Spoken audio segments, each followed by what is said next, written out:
Brethren, mayad-ayad nga adlaw katon tanan, gina-welcome gid kamo sa aton nga Presto Devotional, iya sa The Church of Jesus Christ of Latter-day Saints, Kalibo, Philippine State, New Washington Ward. Ang pitsama karon is June 14, 2020. Ako si Bishop Rois Bulyag, nagakandak. Ginapasalamatan naton si Brother Ron Kaina sa pagtaon niya sa Prelude Music. So sa aton nga pag-umpisa sa aton nga Priesthood War Devotional, ang Tabernacle Choir kanta nga aton nga gin-download. Ang title Joseph Smith First Prayer sa hymn number 26.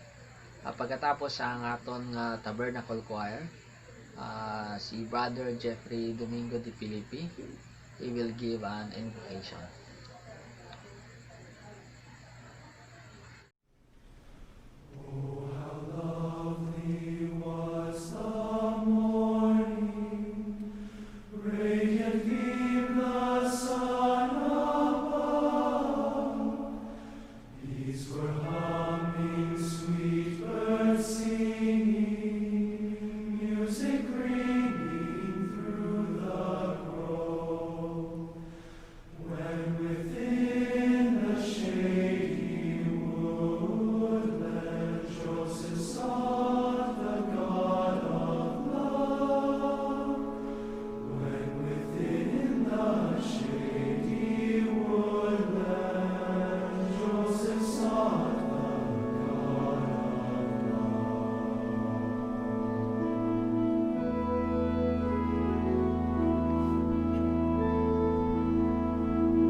Ama naman sa init, pasalamat gid kami sa adlaw nga ra. Salamat din kami sa mga blessing nga nabaton naman adlaw-adlaw sa among mga kinanganon. Pasalamat man kami sa oportunidad nga karon ni devotional ag mabatian namon do mga speaker nga magtatawag minsay. Salamat man kami sa imong pagpalangga ag sa sakripisyo ni Jesus Christ para sa tubson na ako mga kasalanan. Ama, ginapangabay namon nga ipadaymo gid banal na espiritu nga maggiya kamon para maintindihan namon do mga mensahe nga gusto nimong ipaabot ag maisabuhay sa among nga pangadlaw-adlaw nga pagpangabuhi. Napangabay man namon Ama nga ina kagid pirmi para sa paggabay para masunod namon do imong mga kautusan para balang araw ay makabalik man kami sa imong presensya. Napangabay man namon nga imo gid kaming i-bless ag bawat miyembro sa simbahan ag sa mga wa pa ka receive it full gospel ni Jesus Christ. Ginapangabay man namon nga imo gid kaming pagayo sa mga kapamakan lalo na sa tukso ng paglabanan namon para mapatunayan namon kimo ro among pagpalangga nga maobra namon do mga imong kagustuhan. Pagratay na naman ginaiwanan namon ag ginapangayo sa pangalan ni Jesus Christ. Amen. Brethren, this afternoon we have a speaker and may magtao man sa testimony. Ang unang speaker nato nini nga hapon amo si Brother Louie Panoncio, ang second counselor ng bishopric.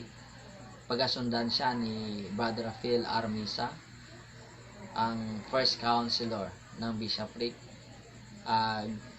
Pagkatapos ang ilang daywang mensahe, may daywa kita nga magtao sang testimony. Amo una si Brother Meljon Bekinya, pagasundan siya ni Brother Trazona sa ilang testimony.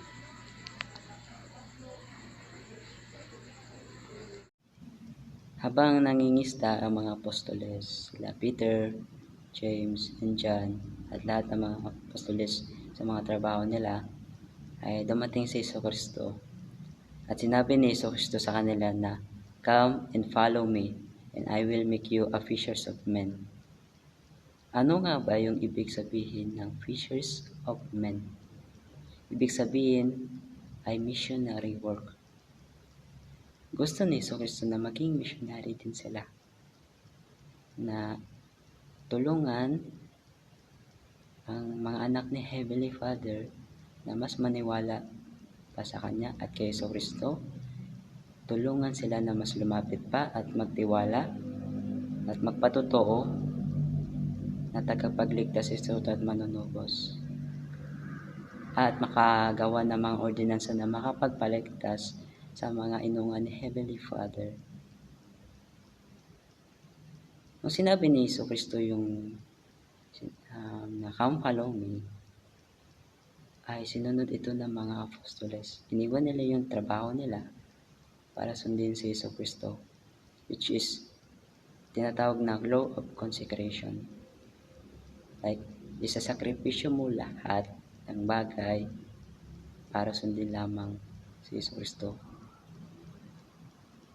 Para magawa ng mga apostoles yung mga ordinansa na makapagpaligtas sa mga inungan ni Heavenly Father at makapagpagaling din sila at makapagturo, binigyan ni Jesucristo ng kapangyarihan at otoridad sila para makakilos sila sa pangalan niya. Sa ngayon, panahon natin yung blessed kita dahil nakikita natin yung blessing na to dahil sa Kristo na to. Sa lahat ng mga kalalakihan sa simbahan na may hawak ni Kristo na to, marami blessing na tanggap natin dito. Ang blessing na to ay himo kita sang ordinansa na makapagpaligtas sa iba sa mga inungan ni Heavenly Father. Katulad ng pwede kita makapagbunyag, magtawid ba ng Espiritu, pagtikit sacrament, makahimo ito ordinansa sa templo, katulad ng kasag, endowment, at masil sa family. At even magkaroon ng buhay na walang hanggan. At tayo mga grasya nga nabato naton dahil sa priesthood nga ra. Taging bato naton do priesthood nga ra, brethren, nakipagtipan kita kana. Ibig sabihin, may mutual na pangako kita kana. Napagpapalain niya tayo kapag isunod natin do kondisyones na gusto niyang ipagawa katon.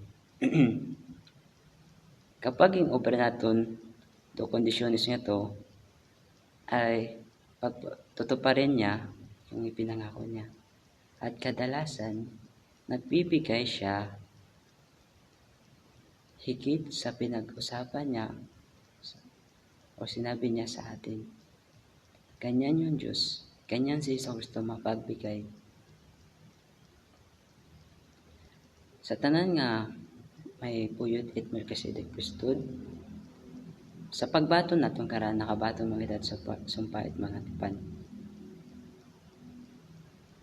Ibig sabihin, nangako kita kana ng dalawang bagay. At nangako din siya ng dalawang bagay. So doon na atong pinangako kana ay maging tapat kita sa pagbuyod at dayo nga priesthood. Ang Aaronic at Melchizedek. Pangaywa na pinangako natin sa kanya, Hesus Kristo, ay maging tapat sa tungkulin at maging tapat na tuparin ito. Doon natong pangako kana. Do pangako naman ni Hesus Kristo katon na daya.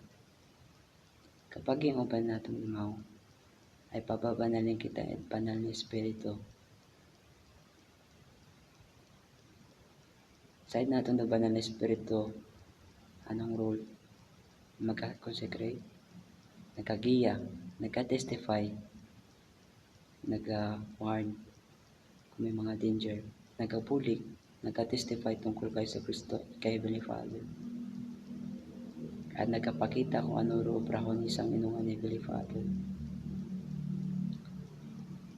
Sa bilog nga pangako manana nga ba ni Kristo, pangayo na pangako na tanan nga may una si Heavenly Father mapapasayo. Kung maging tapat kita hanggang sa ulit. Makon maron, tanan nga may una si Heavenly Father mapapasayo. Anong mayroon si Heavenly Father? Kapangyarihan, wisdom, kaalaman, at marami pang iba. Mapapasa atin yan, mapapasayo kapag magpatuloy ka hanggang wakas na maging tapat sa kanyang ebanghelyo at sa kanyang priesthood. At yung Diyos naman, para gustong-gusto kasi niya na maging successful tayo sa paghawak nito. Kaya binigyan niya tayo ng direction at pabala. Ang direction na to at pabala ay makikita sa doktrina at mga tipan 121. Doon sa mga verses sa 121, kiyambag ka to Hesus Kristo kung ano ang direction na para katon mga brethren. Do priesthood, nagagamit malaimo sa kabutihan. Kinahangan na turutuin natin ng iba ng may kabaitan, ng may pagpasensya, ng may kabaitan, ng may pagpasensya. At kihabaw man ka to sa section na to kung gaano kahalaga yung ibig sa kapwa-tao. Doon na ng direction katon. At kingbalaan man ni Hesus Kristo kita kung ano mangyayari kapag yung obra natin daya. Kapag naghangad tayo ng papuri ng mga tao, bigyan kasiyahan yung kapalaluan natin, yung pagiging mayabang o prideful, o or pagtakpan ang mga kasalanan at gumamit ng lakas o kapangyarihan na mamilit ang isang tao, ang mangyayari ay mawawala ang kapangyarihan ng Kristo sa buhay natin at magiging malungkot si Heavenly Father at si Jesu Kristo at yung banal na Espiritu. In-encourage tayo ng Diyos na pag-aralan palagi yung mga banal na kasulatan, lalo na yung doktrina Tipan 121 para mas maging worthy kita na magpuyod sa iray nga prestod. Kasi wa kita kasayod kung saan naton gamiton daya. Wa kita kasayod kung saan naton tawgon, kung saan kita tawgon na gamiton daya. Sa bilog kato na naging prepared sa paggamit ng prestod ay isang Area 17 noong 2006. Doon ako nga na-disgrasya at nabalian gid, nagkaroon ng fracture, so gindaga sa ospital.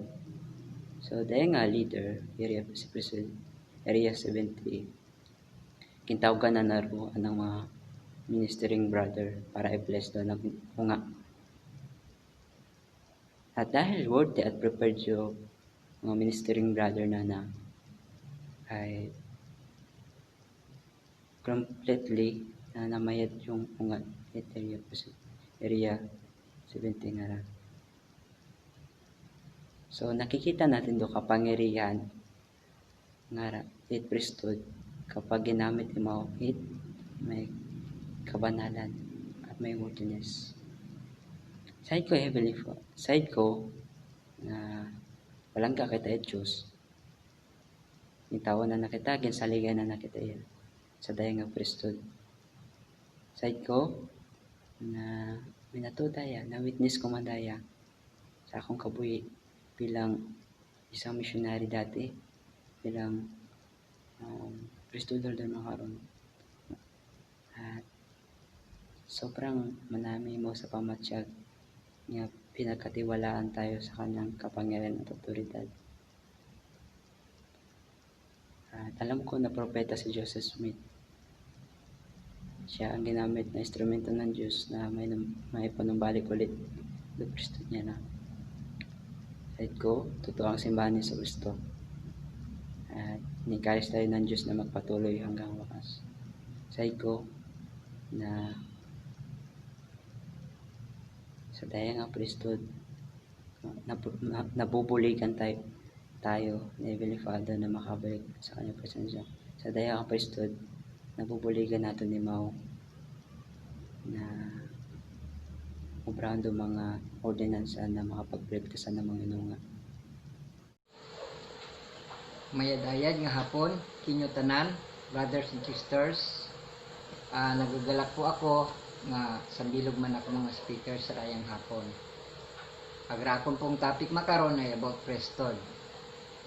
Ayon po sa banal na kasulatan, ang priesthood ay ang walang hanggang kapangyarihan at otoridad ng Diyos. Sa pamamagitan po ng kapangyarihan ito ay nanatili pong ganap at maayos ang mundo. Ang priesthood po ay ibinibigay ng ating Ama sa Langit sa mga lalaking karapat-dapat na miyembro ng kanyang simbahan. Kailangan po ba natin ng priesthood sa lupa ngayon? Opo, kailangan po natin ng priesthood sa lupa ngayon upang kumilos po tayo sa pangalan ng Diyos at kapag nagsasagawa po tayo ng mga ordinansa ng Ebanghelyo tulad po ng binyag, konfirmasyon, pangangasiwa po ng sakrament, kasal po sa templo, pagbibinyag po ng mga patay, pagbabasbas po ng mga may sakit at marami pa pong iba. Kung wala pong priesthood ang isang lalaki ay hindi po kilalanin ng Diyos ang mga ordinansang isinasagawa niya. At isa po pong dahilan kung bakit kailangan po natin ng priesthood dito sa daigdig ay upang po maunawaan natin ang kalooban ng ating Diyos at ang kanyang mga layunin. ipinahayag po ng Panginoong Diyos ang kanyang kalooban sa kanya pong otorisadong kinatawan dito po sa lupa. Yan nga po ay ang natawag na pong prophet, kung saan siya po ang nagsisilbing tagapagsalita sa lahat po ng mga miyembro ng simbahan at sa lahat po ng mga tao dito sa mundo. Paano naman po kaya tinatanggap ng mga lalaki ang priesthood? Tumatanggap po ng priesthood ang mga karapat-dapat na lalaki na miyembro ng simbahan sa pamamagitan po ng papapatong ng mga kamay ng mga yaumpong may mga karapatang ipagpangaral ang Ebanghelyo at ng mga ordinansa. Paano naman po wastong ginagamit? Paano naman po ginagamit ng mga lalaki ang priesthood? Ayon po dito sa Doctrine and Covenants 121 verse 41, ang sabi po dito, no power or influence can or ought to be maintained by virtue of the priesthood only by persuasion, by long suffering, by long gentleness and meekness, and by love and faith. So ibig sabihin po na kailangan mamuno ang lahat ng mga may taglay ng priesthood ng may pagmamahal at kabaitan, at hindi po ito pagkukunwaring pag-ibig. Yun po ang nire-require sa atin ng Panginoon sa lahat po na naghahawak po ng priesthood na ito. At sa lahat naman po na hindi gagawin ang kanilang mga obligasyon, ito naman po ang babala ng ating Panginoon. Ayun po dito sa Doctrine and Covenant 121 verse 37, ang sabi po niya dito, subalit kung ating tangkaing pagtakpan ang ating mga kasalanan o bigyan kasiyahan ang ating kapalaluan, ang ating walang kabuluhang adhikain, o gumamit ng lakas o kapangyarihan o pamimilit sa mga kaluluwa ng mga anak ng tao, sa alinmang antas ng kasamaan, masdan, ang kalangitan ay lalayo. Ang Espiritu ng Panginoon ay magdadalamhati, at kapag ito ay lumayo, amen, sa pagkakaserdote o sa kapangyarihan ng taong iyon. So ito po yung mga babala, nasa atin na po kung ano po yung susundin natin. At kapag sinunod naman po natin ang mga kagustuhan ng Diyos, ay magbibigay po siya ng mga pagpapala. At ito po ang matatanggap nating pagpapala kung susundin po natin ang tama. Ang sabi niya po dito sa banal na kasulatan, ang ating po matatanggap na pagpapala ay isa ito. Ang iyong pagtitiwala ay lalakas sa harapan ng Diyos. Ang Espiritu Santo ay iyong magiging kasama sa tuwina. Ang iyong sentro ay hindi magbabagong sentro ng kabutihan at katotohanan. Tatalas ang iyong pangunawa upang mabilis kang magpagpasya kung ano ang tama at mali. Magiging magiliw ka at maawain. Maging malakas at magiting ang iyong espiritu sa pagtatanggol sa tama at marami pa pong iba. So, brothers and sisters, akala ko noon na ito ay pasanin. Pasanin itong calling, bilang priesthood holder. Kasi naisip ko noon na napakarami kong mga obligasyon na dapat kong gawin as a priesthood holder. So, nang nagbabasa ng scriptures, tsaka po palang naunawaan na hindi po pala ito pasanin, bagkus ito po pala isang blessing. At ito po isang oportunidad na ibinigay sa atin na pwede po nating may tulong sa iba at most especially sa ating pamilya. So, in-encourage ko po ang lahat ng mga pamilya na meron po kayong priesthood holder na inyo po sana silang suportahan sa tuwing sila po ay mahina.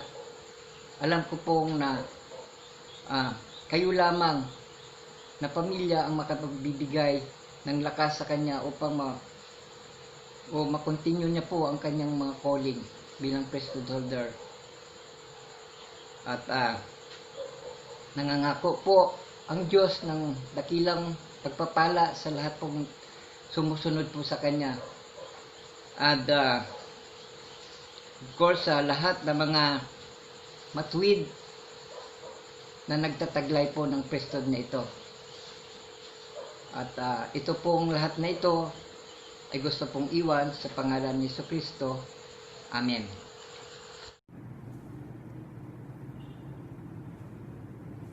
Good morning, brother and sister. Pasalamat ako sa oportunidad nga hintawan ako magtawid testimony na ako. Pamatuod ako, brother and sister, nga prosimbahan na iminatuod. Sa inyo, brother and sister, nga dahil mga nag-abot katon nga nga krisis ay plano mo Diyos.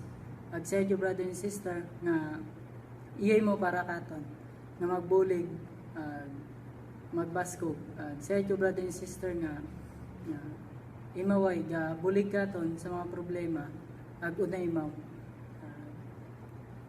Sa inyo, brother and sister, mga leaders, mga prophets, apostle, itawag itsanda Ginoo para magtaw katon guidance daya ginaiwan ko sa Panginoon ni Jesucristo. Amen. Brother and sisters, kapamatuod ako ng Rodayan Simbahan is minatuod. Pamatuod ako na meron tayong living prophet na si Prophet Russell M. Nelson, na imoro gagayt katon at gahambal ko alin rumata ko. Kapamatuod ako na kung iya kita simbahan, may matunan gid kita kung magpamati kita. Pamatuod ako nga Book of Mormon is minatuod ag imoro sa bilog nga testimony ni Jesus Christ dito sa ibabaw gugta. Dahil tanan nabilin na ako sa pangalan ni Jesus Christ. Amen. Brethren, we express our appreciation sa nag-preload kaina sa aton na music. We express also our appreciation sa Tabernacle Choir na aton nga gin-download. Ginapasalamatan man naton si Brother Jeffrey Domingo de Filipi sa pagtaon niya sa invocation. And also we appreciate pasalamatan man naton si Brother Louis Panoncio, si Brother Phil Armisa nga nagtao sa mensahe kaina. Sa daywa nga nag-speaker nga si Brother Meljon de Quinya ag si Brother Tazona. Ginapasalamatan man naton in advance ang magtao sa aton na closing prayer, amo si Brother Dante de Pedro. Anti sa aton nga pagtapos, magtao ako sa mensahe. Ang aton na closing hymn, gin-download man siya nga iya sang Tabernacle Choir nga hymn number 319, Ye Elders of Israel. Ag si Brother Dante de Pedro magtao sang closing prayer. Isa ka manami bala brethren na makapahaom kita na we are worthy to prepare and to administer sa sacrament sa simbahan.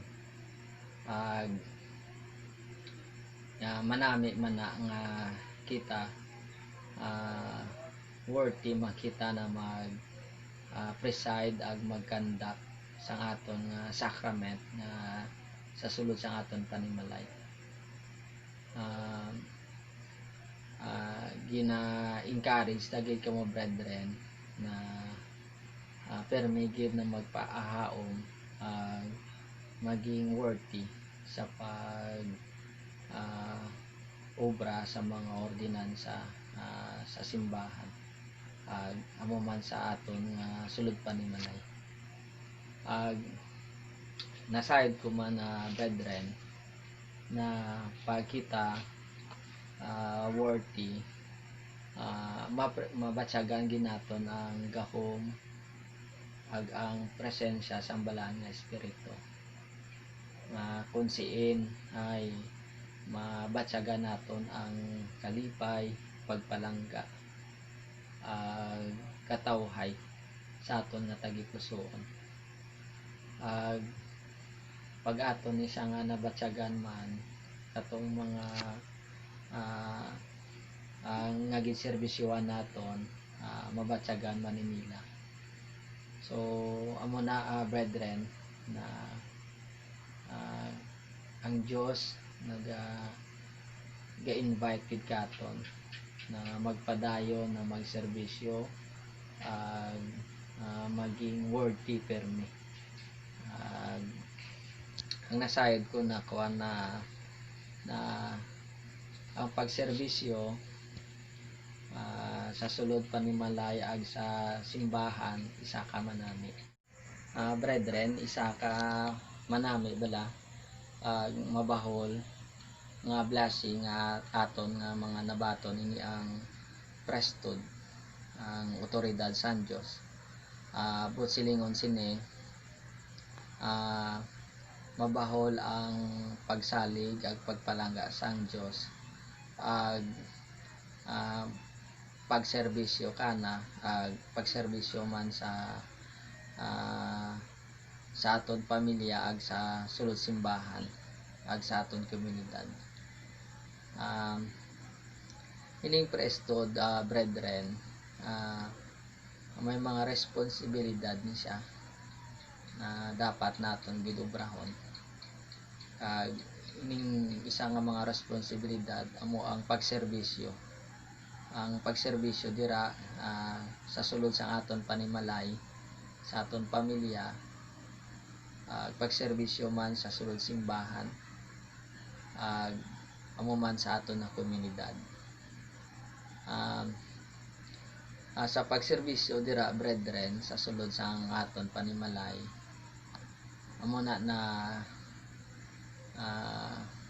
kita naga-preside dira sa aton pamilya. Isa dira nga kanami gani nga blessing pras makaron nga may pandemic nga ini nang maka-held kita sacrament sa aton panimalay. So ma-exercise nato ang aton nga prestod. Ag makatao man kita blessing, blessing of the sick, comfort,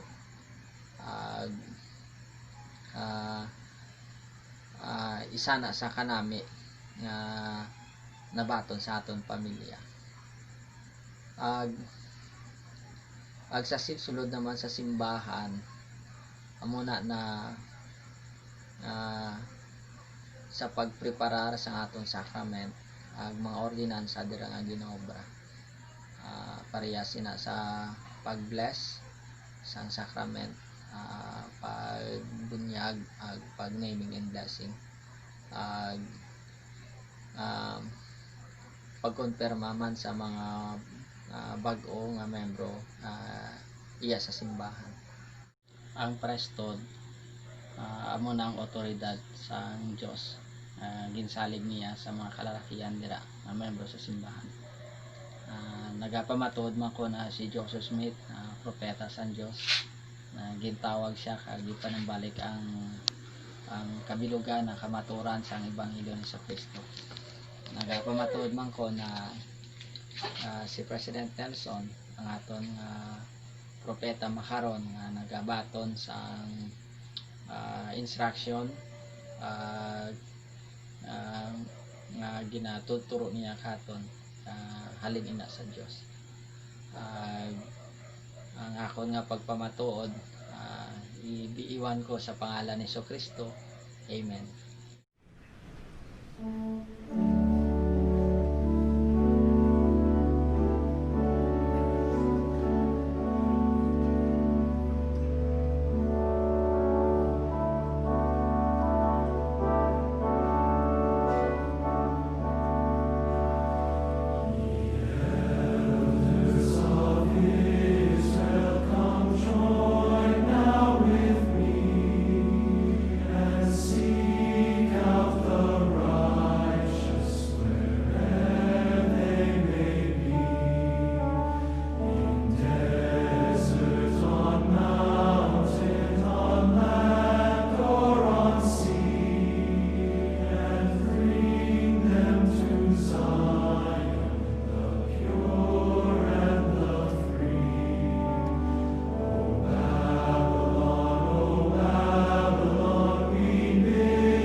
Pasalamat ito may ama sa gaya nga oras nga ikaw mo kamon. Sabi na pasalamatan ko man yung mga leader nga nagagabay ka mong perme. Ang mga speaker na nag-speak na to. Kaya pasalamat din ako nga kabay nga kawan mo siya nagkaagam perme ngaanda mga ginaubra. Pasalamatan ko man naman kung bawi siya katon nga karon kung tama ay i-bless mo dito ng tanan. Hindi man ito pagbayan sa amin marang gina ato ba mga problema ama bay kung tama manggibawi siya kamon uwasig kami. Dahil sa naman nabigyan ko sa pangalan ni si Kristo. Amen. Amen.